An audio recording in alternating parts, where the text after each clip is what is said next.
Thank you very much for having me. This is actually my last conference of the year, so I'm super happy. I'm ecstatic about being here with all of you. And I know that you have had a lot. I have had some sessions during today and yesterday, so I'm super happy that you are joining for this one.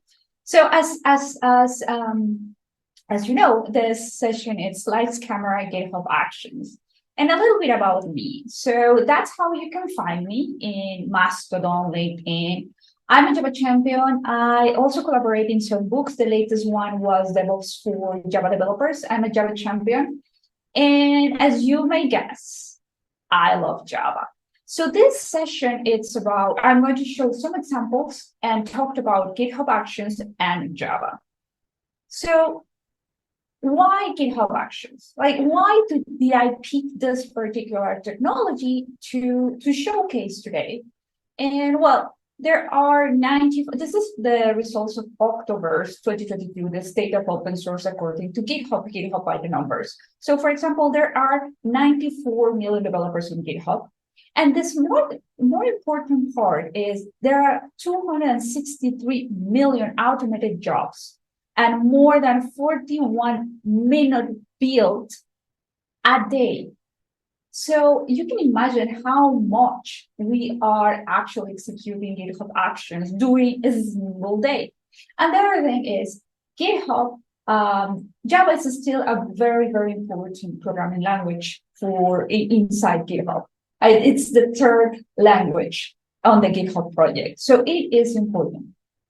What are GitHub Actions? And I know probably you all know what are GitHub Actions. And the first idea that jumps to mind is something to help you build, test, and deploy pipelines. Let me tell you that even if you have used the GitHub Actions, I hope, and most of the times I have shown something new and interesting to any level of the audience. So bear with me. I'm going to go from some of the basics to really the gotchas that I have found while working with GitHub Actions. So GitHub Actions are not only pipelines, because really it lets you run workflows. And the workflows can be triggered when there are events happening. And the most important part is that those events can happen inside your repository or outside. So that allows you a lot of flexibility of what you can automate. So this is how I see workflows. Events trigger workflows that contain jobs that define the steps that execute actions. And execute actions can be a script, can be a bash command, can be several things. And we will see those more in detail. As you can see, I put some lines because these jobs can run in parallel, and they can be as many as you decide. So there are two types of runners, the GitHub hosted and the self-hosted runners. And for example, the operating systems supported are Linux, macOS, and Windows.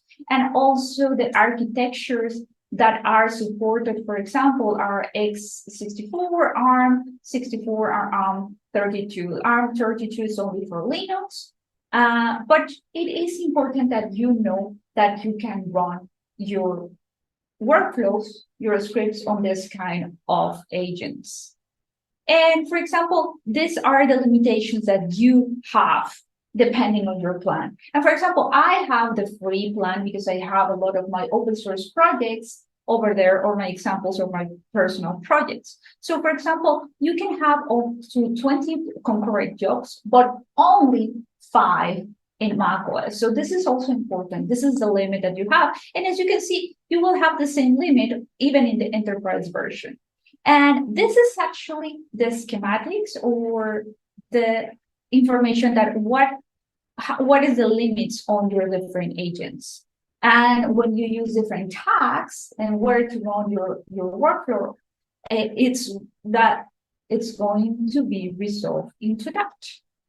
So a workflow contains one or more jobs. We can run in sequential order or in parallel. The default is going to be parallel. And each job will run inside its own virtual machine or runner. This is what we have seen, all the different operating systems with the different architectures and the different operating system versions. And inside a container that can have one or more steps that can run a script or defined as an action. So let's talk about these events, the ones that I said, that can happen inside or outside of your repository. So the events, as I mentioned at the beginning, it can be inside your workflow repository or from outside and trigger a repository dispatch on GitHub. The other way that you can trigger a specific workflow is going to be by a schedule, times, or manually. And an event occurs in your repository, every single time that an event occurs in your repository, you have associated a SHA GIF. Some events also require the workflow file to be present on the default branch on the repository in order to run. And that's a gotcha. Let me tell you. For example, you start your own Git branch to create a new workflow. And suddenly you say, run, you want to test it.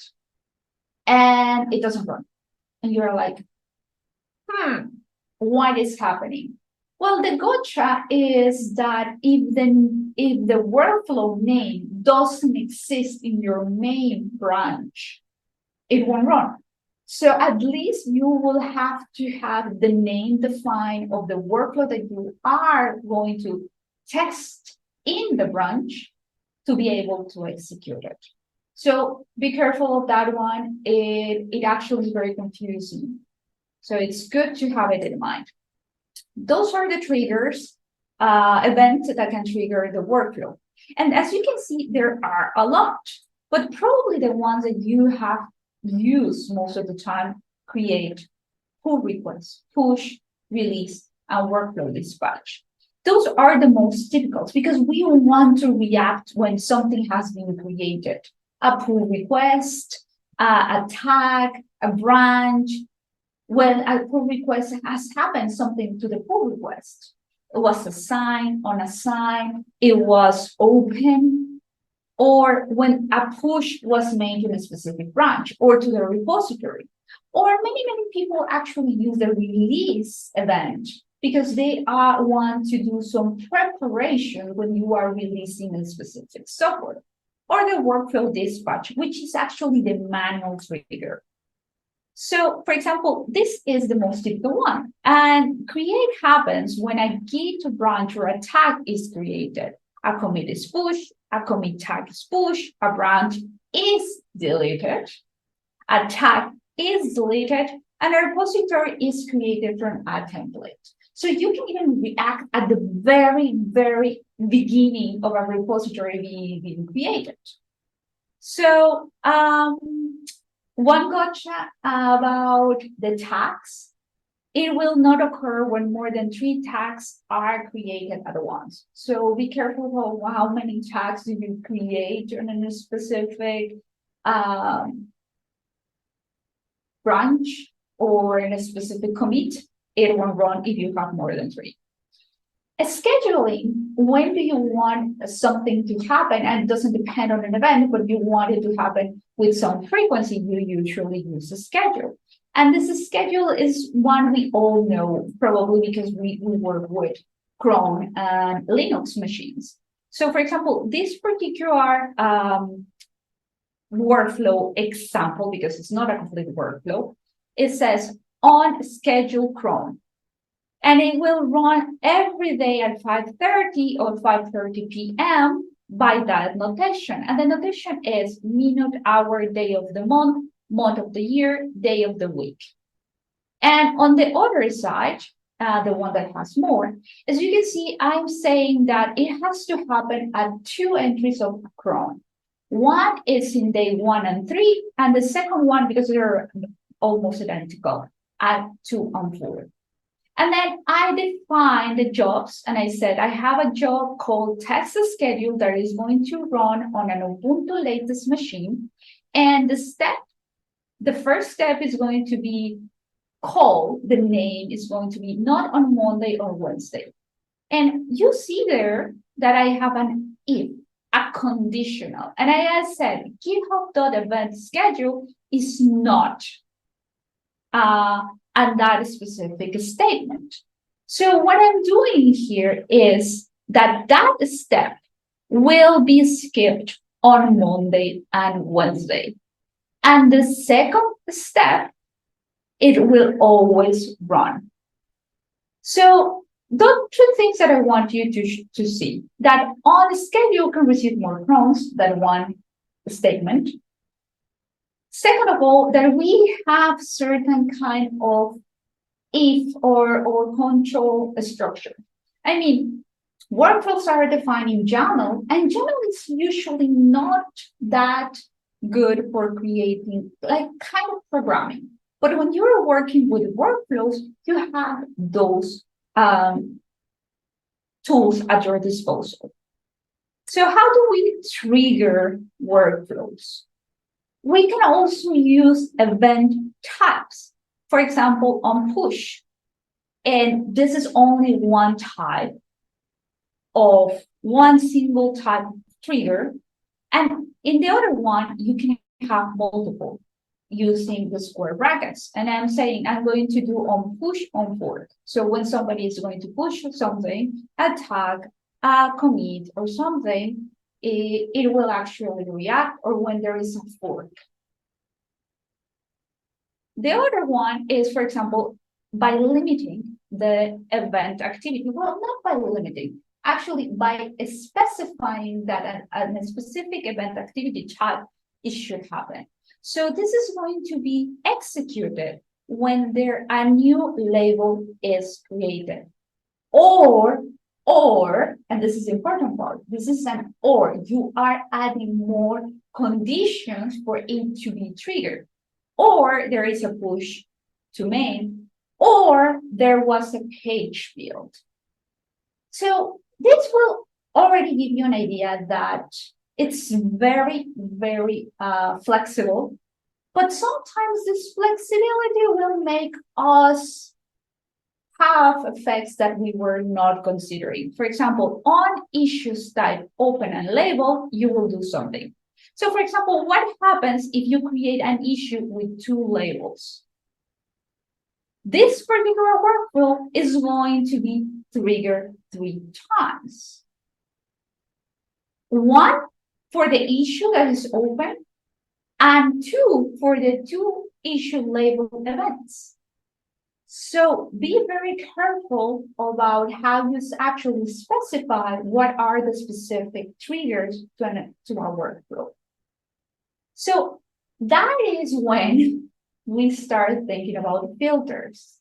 We also need, or maybe reduce the scope of what kind of things will trigger our workflows. So for example, here I have on pull request, branches, main, Mona, or releases. And in the second one, instead of using the keyword branches, I said branches ignore. So now in any pull request, but not on branches named Mona / Octocat, or in branches called releases / anything but ends with alpha, when there are changes on the pull request, or there is a pull request on those branches, nothing happens, or at least this is not going to happen because it says branches ignore. What happens if I want to use both ideas, branches and ignore branches? Can I mix them? No. You actually need to use that nomenclature. So this, the last example says on pull request on branches, releases, whatever, but not on releases that ends with alpha. So here the gotcha is going to be the order. Because if you change the order, you are going to open or close or not actually enforce the pattern or the order that you want to do. So for example, if I say node on releases that finish or end with alpha, and later on I open to releases, then the first line is kind of ignored. So be careful with the order or how you define the patterns. What we did with branches and branch ignore and combine, it can also be used with tags. You can use tags, ignore tags, and it actually works with paths too. For example, remember that you can say on push branches, on these branches, or when a tag is used, or when a specific path inside my directory structure has changed. For example, when only JavaScript files were modified, when only documentations, ASCII documentation file were modified, or something like that, or even, again, ignore a specific path or combine them if this happens, but this doesn't happen. So we have a lot of flexibility. The other thing that is really important, and I want to take you into this particular topic, is communication. And why it's so important to me? Because my end goal today for you is to learn or to use reusable workflows. And in order to use reusable workflows, sometimes we want to communicate information that we have created between one workflow and the other. And in this case, it's going to be the code and the caller, or two totally different workflows that are happening at different moments in time, but you still need to preserve, update, or some artifacts that are going to be the output of a specific workflow and used as input from another different workflow. So how do we communicate things inside the workflows or outside workflows? We use context, variables, environment variables, outputs, or inputs. And you will see that we can use different maps of outputs. And one of the things that you have to consider is the outputs are Unicode strings that can be maximum of 1 megabit. So don't write a book in terms of the output of a specific workflow. And the total output on the entire workflow run can be a maximum of 50 megabytes. Beyond that, you will not be sending the information nicely. So be careful of that. A way to access information about workflow runs, variable runners, environments, and jobs and steps. That is how you can use your context. And the context is going to be used with that specific notation, with the 2 curly braces and a statement. And there are several functions that you can even use. So variables provide a way to store and reuse non-sensitive configuration information. And I want you to keep that into mind, non-sensitive. Because the information that this is really thick for is configuration data so far, such as compiler flags, use names, server names, variables that are going to be interpolated on the runner machines. And so these are going to be interpolated, and you can actually have the abstraction. The runner will actually convert how you should be executing those variables, if it's going to be for bash or for a PowerShell, or that is going to be solved for you in this case. The environment variables in a single workflow can be defined at different scope. You can define variables at the scope of the entire workflow, at the level of a job, or at the level of a specific event. For example, that is actually the syntax that you use at the different levels. Let's see it in an example in a little bit. But environment variables only exist when the runner is being executed. So that's why we will see inputs and outputs, the things that exist before and after. So in this particular example, we have at the workflow level, day of the week, at the job level, greetings, hello, and at the step level, Mona. And as you can see in the line run, there is echo greeting first name, today is day of the week. So I can use those environmental variables in the different scopes in the same way. But what happens there where I selected the if statement? Suddenly, that reference to that environment variable is totally different. Why is that?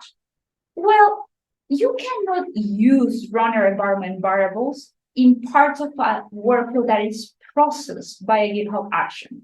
So this particular, when you are doing the if, that part is not sent to the runner. So this exists outside of the runner.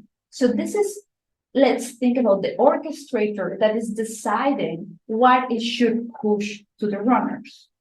So that's why in this particular case, in the ifs, in the control structure that they actually don't exist, they have to be referenced in a different way. So that's the gotcha of environment variables. Okay, so I already talked about the scope and defining the environment variables at the workflow level job step. But what happens if we want to talk to multiple workflows? When we want to talk between multiple workflows, we need to use a vars context. And for example, this is a workflow that is showcasing how do you create or access vars. And as you can see in the line 9, I'm saying I'm going to use the job name defined as vars. Where do you define vars? At the repository level, like kind of when you are in a secret, there is a tab, a button where you can actually specify in the UI interface what are the variables. This is another example, and I like it a lot because it's showing you what are the contexts available for you inside GitHub. So you have the GitHub context, the job context, the step context, the runner, the strategy, and the matrix. And we will see examples of those and what kind of information we can access and the kind of information that exists in this map and can help us to create some control in our workflows. Very important, the GitHub token, the GitHub mask secrets when they are printed to the console. There was a slight bug there. Well, no, it's not a bug, but it was interesting. For example, if one of your secrets was, oh my God, I love Java, and your project was named, oh my God, I love Java, when you print out in the logs, suddenly you saw masked some places. So for example, you can actually make the wild guess that, oh my God, I love Java was one of the secrets because it was masked in other part of the logs. So be careful about how you select your secrets. And I hope this actually stop being a gotcha in the near future. How do we pass information to the workflows that are going after us? Well, we use the outputs. And outputs and inputs are very similar. They only are Unicode string, can be maximum 1 megabyte. The total of all outputs and inputs in a workflow can be a maximum 50 megabytes. And you actually can define how long do you want to keep those outputs, from 1 to 400 days. And we will see in the examples when we go into the demo how we use that. So for example, here I have a workflow and a job 1 is going to run on Ubuntu, has defined 2 outputs, a step, and I'm saying it's going to be the steps, step 1, output test.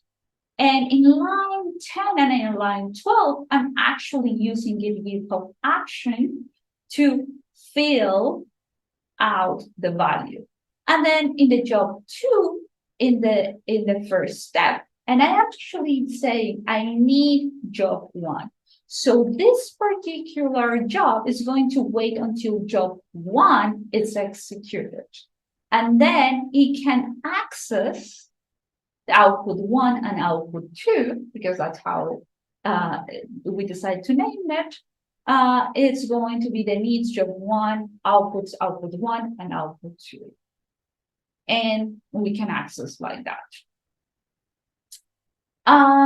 we can also receive inputs in the GitHub events input context is identical, except that the input context preserves Booleans values as Booleans instead of converting them to string. The choice type resolves the string as a single selectable option. So this is also something really interesting. The maximum number of top-level properties per input is 10, and the maximum payload is 65,000 characters. Well, 65,535 characters. And this is something that I hope you're using at this point. If not, I totally recommend it to you. For example, you can define the first one, my first input is going to be type choice. So when you see in the next actual screen, or we can see in the demos, when you see it render, you will see that it's a drop-down menu. And then the second one is going to be a Boolean, and you will see that it's a checkbox. The third one is going to be a string, and the fourth one is going to be an environment. So this is what you're going to see when you see in the UI part your workflow. So now the log level that is required actually is going to be a drop down. So now you don't need people to actually write down when it is a known specific option. And the sample one is the checkbox because it's Boolean, either you want it or not. And then you have a string and then an environment type. So I strongly suggest to start using, if you require inputs, that you start using the types in case, well, actually they should match. Jobs. Now let's talk about jobs. So as I said, they run in parallel by default, but in the example of the outputs, we saw the keyword needs. When we were consuming the outputs of job 1 into job 2, so we actually needed job 1 to run before job 2. So they were not going to run parallel because we want deterministic results. Call me crazy. No. Anyway, so now this will actually create this serial dependency between jobs. But there's another interesting thing. The dependency is also going to have this precondition that the first job is successful for the second one to start. But we will see how to skip that part. So there are some limits. The job execution time can run up to 6 hours. If it extends that time, it's going to be terminated, and the exit is going to be failed. The workflow runtime can only last for 35 days, and then it will be canceled. And you will be telling me, Ixchel, who runs a workflow for more than 35 days? Well, that's actually an excellent question, and I will start questioning first my design before the limit. But considering that a run workflow, it is considered even if you are, for example, doing a pull request review or something like that. There are more control flow mechanisms there that can happen in that time. API request, so you can only have 1,000 requests to the GitHub API in an hour, and across all actions within a repository, and you can only have 20 concurrent. Of those 20 concurrent, you can only have maximum 5 in most of the plans, except for enterprise where you can have 50. So let's see now these dependencies to make them sequential. So on one side, you will see the keyword needs. So job 2 depends on job 1, job 3 depends on job 1 and job 2. And on the other side, we have if and always. And that is interesting.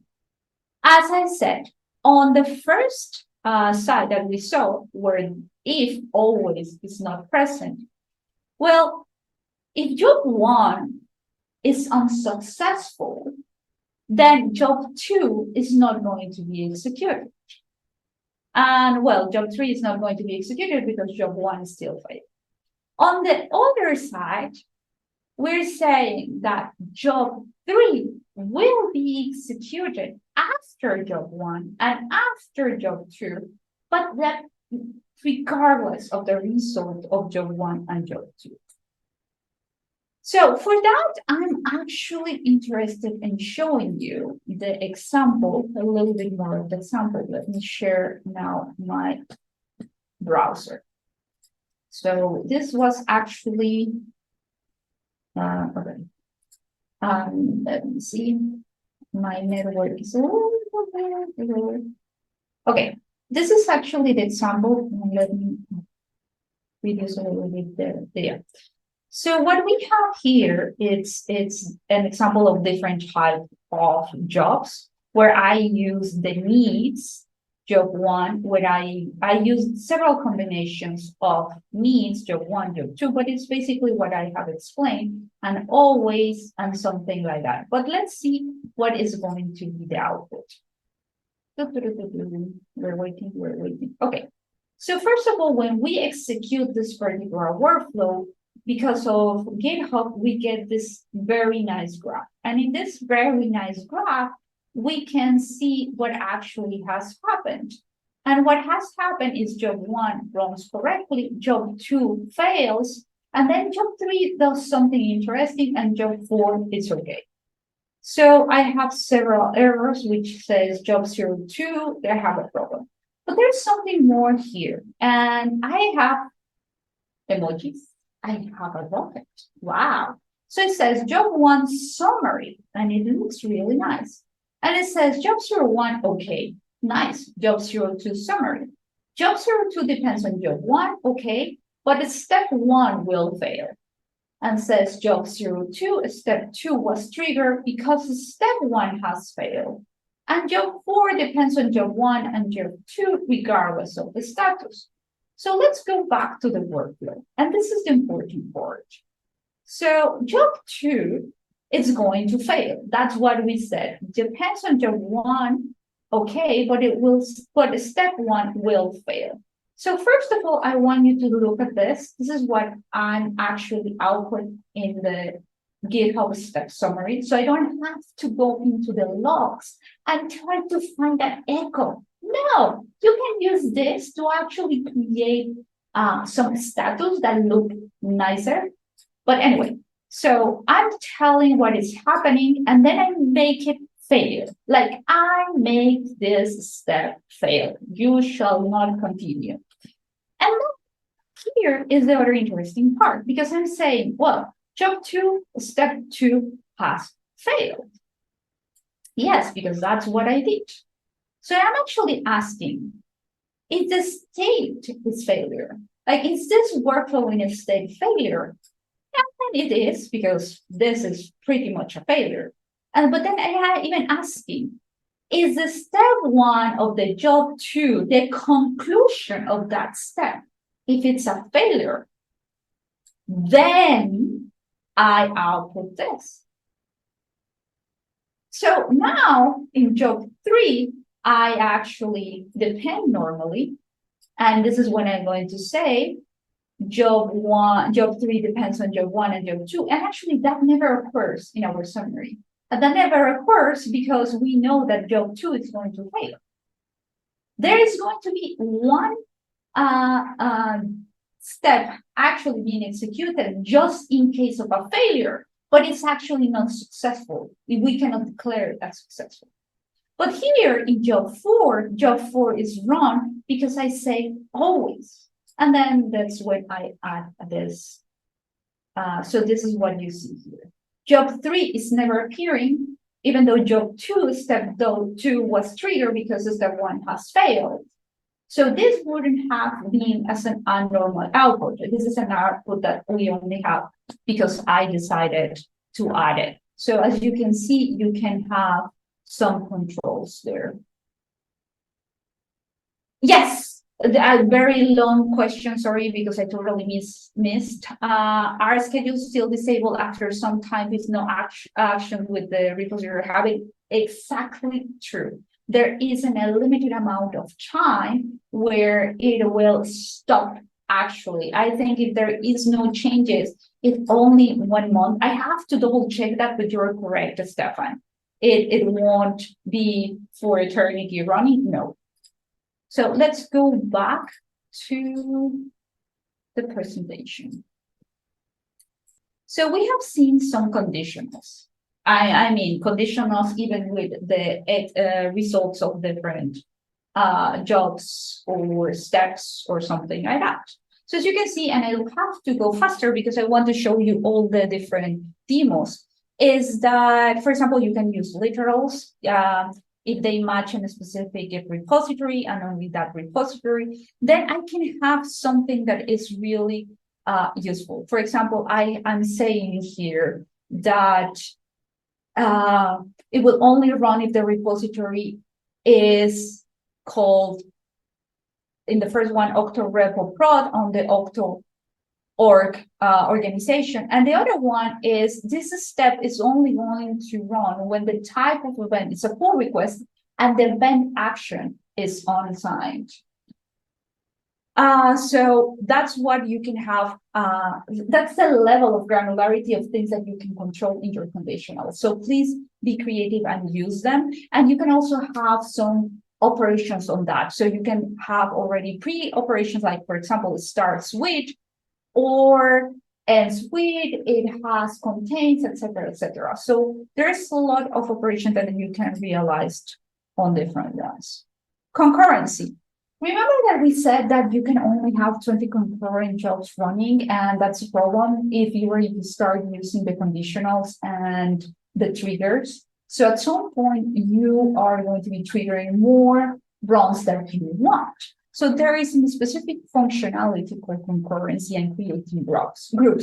So in JavaScript, if you have seen this, it's kind of like the bouncer. How do you stop everything that has happened before and just run the latest one, whatever the latest one is?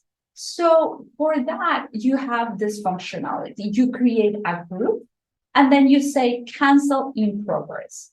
Now, the group has to be unique across your GitHub repository, across the workflows, even from the same repository, because you are going to use the names to cancel this particular group.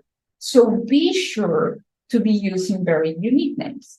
And we have seen that there are different kinds of triggers, and this different kind of triggers also make it a little bit more dramatic how you can, what values of the different context or map objects that you can use. So then you have the ability to have fallback values. And as I mentioned, it's very important that they are unique across the workflow, because if they are shared, they're going to be killed, even if they belong to different workflows. If you want them to be from the same workflow, maybe you should add the name of the workflow as part of your concurrency group. Absolutely, we're there. We're using workflows. So this is very, very important. Like we will go real fast through our demo and show you how we are going to refactor one specific workflow that is using Maven and is actually running and creating some artifacts in 3 different platforms. And there's going to be Ubuntu, is going to be macOS, and Windows. And if I repeat the code, it is ugly.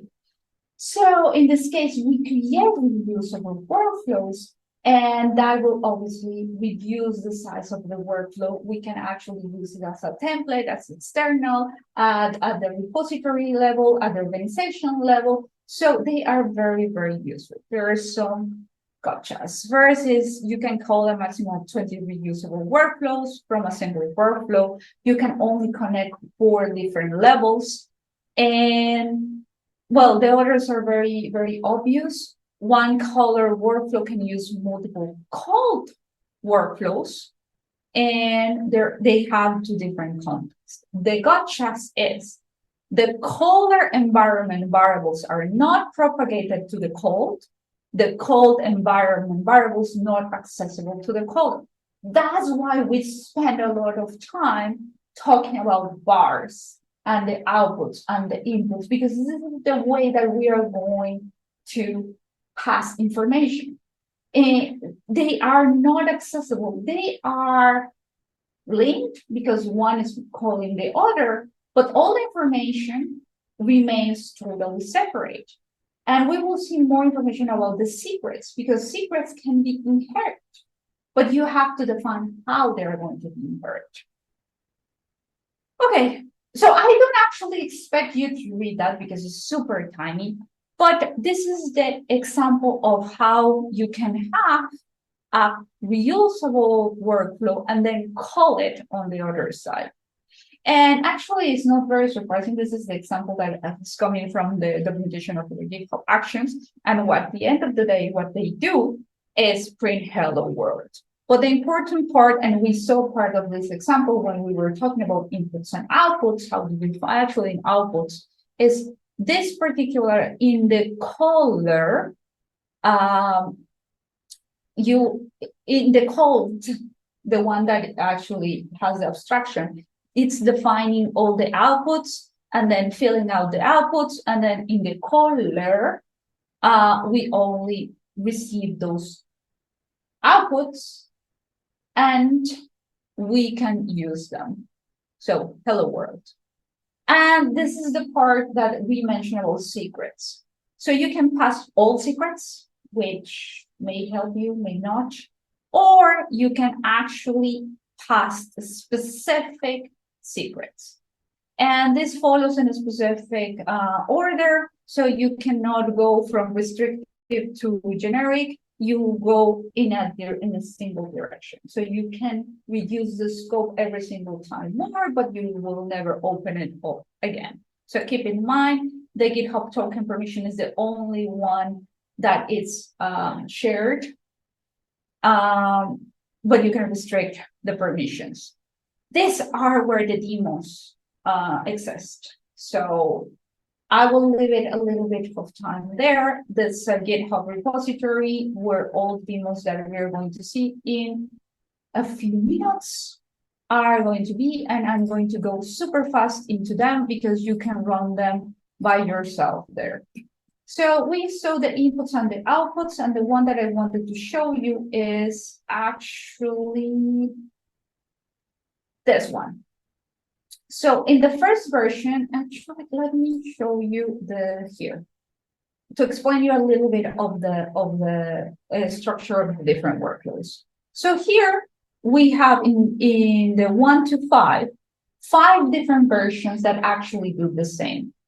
And in the version number 3, which should be this one, wait a second, or 3. In version number 3, you can see is something important for me is that we are creating a build matrix. And in this matrix, we are using Ubuntu latest, macOS latest, and Windows latest.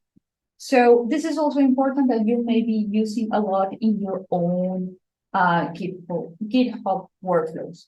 The fourth one, as you may notice, is we are using the setup Java action, and we are deciding which Java version, which distribution, and we are also caching the Maven, all the Maven install the local repo. So every single time that we do a build with the Maven repo, it's going to be faster. So I strongly suggest you to use the cache on Maven.